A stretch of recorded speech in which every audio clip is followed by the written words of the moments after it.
புதுக்கோட்டை மாவட்ட கிளை சிறையில் அடைக்கப்பட்டுள்ள கைதிகளுக்கு வாந்தி மற்றும் வயிற்றுப்போக்கு ஏற்பட்டு மருத்துவமனையில் அனுமதிக்கப்பட்டுள்ள நிலையில் இரண்டாவது நாளாக மருத்துவ குழுவினர் சிறையில் உள்ள மற்ற கைதிகளுக்கு மருத்துவ பரிசோதனை மேற்கொண்டு வருகின்றனர். இதுகுறித்த கூடுதல் விவரங்களோடு இணைகிறார் செய்தியாளர் பாக்கியராஜ். வணக்கம் பாக்கியராஜ். கைதிகளுக்கு இந்த நிலை ஏற்பட என்ன காரணம்? விவரங்கள்.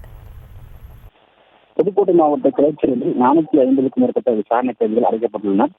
இவர்களுக்கு நேற்றில் சிலருக்கு வயிற்றுப்போக்கு மற்றும் வாந்தி ஏற்பட்டதாக சொல்லப்படுகிறது.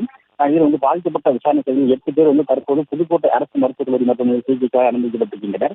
அதன் தொடர்ந்து தான் நேற்று மருத்துவக் குழுவினர் மருத்துவ முகாம் அமைத்து மருத்துவ பரிசோதனை மேற்கொண்டனர். இன்று இரண்டாவது நாளாக மாவட்ட சுகாதார அலுவலர் ராம்கணேஷ் தலைமையில் மருத்துவக் குழுவினர் விசாரணை கைதிகளுக்கு பரிசோதனை மேற்கொண்டு வருகின்றனர்.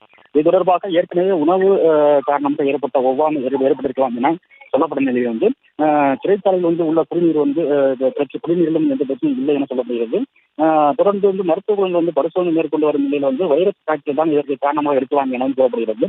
இந்த நிலையில் தான் இரண்டாவது நாளாக மருத்துவ குழுவினர் விசாரணை கைதிகளுக்கு மருத்துவ பரிசோதனை மேற்கொண்டு வர்றாங்க. விவரங்களுக்கு நன்றி பாக்கியராஜ். செய்திகளை உடனுக்குடனும் துல்லியமாகவும் தெரிந்து கொள்ள சப்ஸ்கிரைப் பண்ணுங்க.